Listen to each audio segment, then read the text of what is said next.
ஈடு செய்ய முடியாத ஒரு பெரிய இழப்பு. தூய்மையான ஒரு அரசியல்வாதி, நேர்மையான ஒரு அரசியல்வாதி, எளிமையான ஒரு அரசியல்வாதி. அவருடைய பேரிழப்பு என்பது உண்மையான தூய்மையான அரசியலுக்கு உண்மையிலேயே எல்லோருமே வருந்தக்கூடிய ஒரு துக்க நிகழ்வாக அமைந்திருக்கின்றது. அவரை போல எளிமையானவர்களை நாம் காண முடியாது. ராஜ்யத்தில் பூஜ்ஜியத்தை காண்பவர் அவர், பூஜ்ஜியத்தில் இருந்தாலும் ராஜ்யத்தை ஆள்பவர் எங்களுடைய தலைவர்.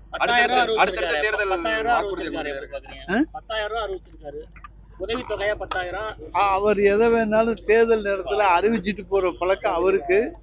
ஆனால் அறிவித்ததையெல்லாம் நிறைவேற்றுகிற பழக்கம் தான் எங்களுக்கு. எங்களை பொறுத்த வரைக்கும் 10,000 இல்லை, அவர் 15,000 கூட அறிவிப்பாரு. இப்போ டெல்லியில் என்ன நடந்துச்சு, அறிவிச்சாங்க, கொடுத்தாங்க, ஒரு மாதம், அடுத்தடுத்து நிறுத்திட்டாங்க. அது போல தான் எடப்பாடி. அவர் ஆட்சிக்கு வர முடியாது, அதனால அவர் தரவும் முடியாது. அதனால 1,00,000 ரூபா அறிவிக்கலாம், ஏன் 10,000 ரூபா அறிவிச்சாருங்கிறதா எங்களுக்கு தெரியல. ஏன்னா அவரால் கொடுக்க முடியாது, அவர் ஆட்சிக்கு வரவும் முடியாது. சார் சோழங்க பேசுறது அதெல்லாம் எங்களுடைய கருத்தல்ல. ராகுல் காந்தியும் எங்களுடைய தலைவர் தளபதியும் பேசுவதுதான் முடிவு, அதுதான் இறுதி.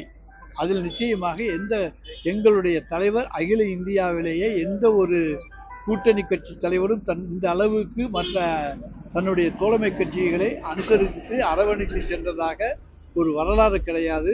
அந்த புதிய வரலாறை கடந்த 10 ஆண்டு காலமாக தமிழக அரசியல் வரலாற்றிலே உருவாக்கி கொண்டிருப்பவர் எங்களுடைய தலைவர் தளபதி அவர்கள். எனவே நிச்சயமாக அவர் எந்த காலத்திலும் தன்னை விட்டு எல்லோரையும் அரவணைத்து செல்லுகிற நல்ல குணம்தான் எங்கள் தலைவரிடத்தில் இருக்கிறது. விட்டு கொடுப்பவர் கெட்டுப்போவதில்லை என்கின்ற பழமொழிக்கு ஏற்ப எந்த காலத்திலும் அவருக்கு கெடுதல் வராது.